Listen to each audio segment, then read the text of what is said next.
మనలో ఏలుతా ఉంది. As long as the spirit of principle of the spirit reigneth in us, life automatically flows in us. ఎంతవరకు అయితే ఈ యొక్క ఆత్మ నియమం మనలో పనిచేస్తూ ఉంటుందో అంతవరకు కూడా ఆయన జీవము దానంతట అదే ప్రవహిస్తూనే ఉంటుంది. Then we can never be dead people. అలాంటప్పుడు చచ్చినటువంటి వారుగా మనం It ఉండలేము. is so sad that when we see the believers, their life is not at all manifested in their daily walk. చాలా విచారకరమైనటువంటి సంగతి విశ్వాసులను చూసినప్పుడు వారి యొక్క అనుదిన జీవితంలో ఈ జీవం అనేటువంటిది ఏమాత్రం కనపరచబడదు. In sometimes the worship is dead. కొన్నిసార్లు చూసినప్పుడు వారి ఆరాధన మృతమైంది. Dead, prayer is also dead. అలాగనే ప్రార్థన Ministry మృతమైంది. is also dead. పరిచర్య మృతమైంది. Whatever we all do looks to be dead. మనం చేసేది ఏ పని అయినప్పుడు కూడా చూడడానికి మృతమైనదిగా కనబడుతుంది. One of the Bible scholars said like this: ఒక బైబిల్ పండితుడు ఇలాగ అన్నాడు, any ministry that comes out of the Christian as a self-centered one has nothing to do with the life, but it is absolutely death to the core. ఏ పరిచర్య అయినా కూడా క్రైస్తవుడు చేసినప్పుడు స్వయాన్ని కేంద్రం చేసుకొని చేసినప్పుడు అది జీవమునకు సంబంధించింది కాదు కానీ పూర్తిగా మరణానికి సంబంధించినటువంటి పరిచర్య అని చెప్పాడు. If any ministry is navigated by the principle of the spirit, then life automatically flows. అయితే ఏ పరిచర్య అయినా కూడా ఆత్మ నియమం ద్వారా కానీ జరిగించబడితే జీవం అనేది దానంతటదే ప్రవహిస్తుంది. So there will be life in the worship, కాబట్టి ఆరాధనలో జీవం ఉంటుంది, life in the prayer, ప్రార్థనలో జీవం life in ఉంటుంది, the ministry, పరిచర్యలో జీవం life in the ఉంటుంది, speaking, తర్వాత life మాటల్లో in జీవం, singing, పాటల్లో జీవం, life in doing all the activities that are involved towards the extension of the kingdom of Jesus Christ. యేసుక్రీస్తు ప్రభువు వారి యొక్క రాజ్య విస్తరణ కొరకే చేసేటువంటి కార్యకలాపాలన్నిటిలో కూడా జీవం కనబడుతుంది. Why in some there is a life, in some there is no life at all? ఎందుకని కొందరిలో జీవం ఉంటుంది, కొందరిలో జీవం కనబడదు. Some are grafted to Christ, so life automatically comes out as an indicting thing. కాబట్టి కొందరు క్రీస్తులోనికి అంటుకట్టబడినటువంటి కారణం చేత జీవము దాంట్లో నుంచి ఆ యొక్క ప్రవాహం ప్రవహిస్తూ ఉంటుంది. If we are not grafted to Christ, life ceases to flow into us. క్రీస్తులో కానీ ఆయనతో కానీ అంటుకట్టకపోయినట్లయితే జీవం అనేది మనలో ప్రవహించడం It ఆగిపోతుంది. means you are living, but you are dead spiritually. దాని అర్థం ఏంటంటే జీవించుచున్నావు అనే పేరుంది కానీ నువ్వు మృతుడవే. But you are born again, నీవేమో witnessed in the waters of baptism, నీటి బాప్తిసంలో సాక్ష్యం ఇచ్చావు. and then you are involved in so much of God's act work. దేవుని యొక్క పనిలో చాలా పాలు పొందుతున్నావు. But life is not flowing. అయితే జీవం ప్రవహించట్లేదు. Became very routine, అంతా కూడా అలవాటుగా mechanical, యాంత్రికంగా అయిపోయింది. and conventional, నాములు కామకార్థంగా అయిపోయింది. traditional, habitual, అలవాటుగా అయిపోయింది. not spiritual. ఆత్మీయంగా లేదు. How can we take part in the Lord's table then? అలాంటప్పుడు ప్రభు బోధనలో ఎలా పాలు పొందగలం? Every one of us are called to showcase Christ. మనలో ప్రతి ఒక్కరు కూడా క్రీస్తు ప్రభువుని కనపరచాలని మనకు పిలుపు ఇవ్వబడింది. So when there is a life flowing in me, I have to showcase Christ. ఎప్పుడైతే నాలో జీవం ప్రవహిస్తుందో నేను క్రీస్తును లోకానికి చూపించాలి. So I have 4 statements to make. కాబట్టి 4 మాటలు చెప్తాను నేను. Number 1, if no Christ in me, there is all Satan.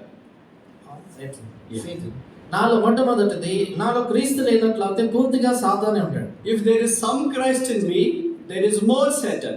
నాలో కొంత క్రీస్తు ఉంటే ఎక్కువ సాతాను ఉంటాడు. And statement number 3, if there is more Christ in me, Satan will be less. మూడో మాట ఏంటంటే ఎక్కువగా నాలో క్రీస్తు ఉన్నట్లయితే సాతాను తక్కువ ఉంటాడు. And fourth statement, if there is all Christ in me, there is no Satan. నాలుగో మాట ఏంటంటే సంపూర్ణంగా నాలో క్రీస్తుంటే సాతాను చోటే ఉండదు. Now you tell me, of all these statements, which statement really fits well for us? ఇప్పుడు చెప్పండి, చెప్పినటువంటి ఇక 4 సంగతుల్లో ఏది మనకు పూర్తిగా చెందింది? దేంట్లో మనం కరెక్ట్ ఉంటాం? సరిపోతుంది మనకి. అతికినట్లు టైలర్ మేడ్. ఏది మనకి అతికినట్లుగా ఉంటుంది? Good fit. Is it statement number 1, 2, 3 or 4? ఒకటోదా, రెండోదా, మూడో, నాలుగో? Why there is a pin drop silence? ఎందుకు నిశ్శబ్దం? So perhaps yours is a statement number 4. All Christ, no devil. బహుశా 4వ గుంపులో మీరు ఉన్నారు. అంతా క్రీస్తు, సాతాను చోటే లేదు. Praise God if there are believers like that. అలాంటి విశ్వాసులు ఉంటే దేవునికి స్తోత్రం. But many of us usually come to group number 2, that includes me. అయితే మనలో చాలా మంది మీ రెండో గుంపుకు చెందినటువంటి వారు నాతో కూడా కలిసి. But not Brother Israel. So we have little Christ and more devil. మనలో క్రీస్తు కొంచెమే, అయితే సాతాను ఎక్కువ.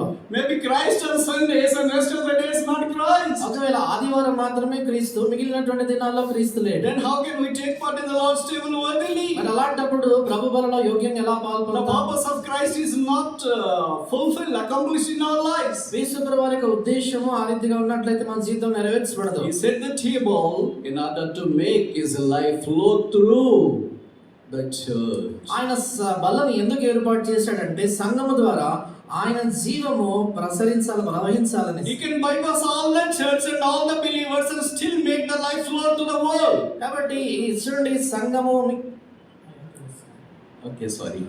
He can bypass the church, he can bypass all the believers and still make his life flow to the world. కాబట్టి సంఘమును దాటి ఇక విశ్వాసులందరినీ కూడా దాటివేసి ఇంకా కూడా జీవాన్ని, క్రీస్తు యొక్క జీవాన్ని లోకానికి మనం ప్రవహింప చేయవచ్చు. యేసుక్రీస్తు ప్రభువారు సంఘాన్ని, విశ్వాసులను దాటివేసి తన జీవాన్ని లోకానికి తెలియజేయవచ్చు. But is not doing that. యేసుక్రీస్తు ప్రభువారి యొక్క జీవాన్ని, సంఘాన్ని దాటి అనేది చేయొచ్చు, కానీ అలా చేయలేదు. He doesn't like to work independently. ఆయన స్వచ్ఛందంగా పనిచేయడానికి ఇష్టపడలేదు. Usually when we ask some people, brother, how are you doing and what is your work? They say that, brother, I am independent. కాబట్టి మామూలుగా ఎవరైనా అడిగేది అనుకోండి, బ్రదర్ ఏంటని, ఏం పని చేస్తున్నారు, ఏంటి అంటే, బ్రదర్ నేను ఇండిపెండెంట్, నా అంతా నేను చేస్తున్నానంట. But Jesus depends more upon the church. అయితే యేసుక్రీస్తు ప్రభువారు సంఘంపై ఎక్కువగా ఆధారపడతాడు. His power has to be unleashed through the church. ఆయన యొక్క శక్తి సంఘము ద్వారా అది బయలుపరచబడాలి. And his wisdom has to be unleashed through the church. ఆయన జ్ఞానము సంఘము ద్వారా His బయలుపరచబడాలి. law has to be unleashed through the church. ఆయన యొక్క ధర్మశాస్త్రం సంఘం ద్వారా బయలుపరచబడాలి. His love, life, ఆయన జీవం, ఆయన ప్రేమ, all his divine virtues has to be unleashed through the church. ఆయన దైవికమైనటువంటి సుగుణములన్నీ కూడా సంఘము ద్వారా మాత్రమే లోకానికి బయలుపరచాలి. Church has to radiate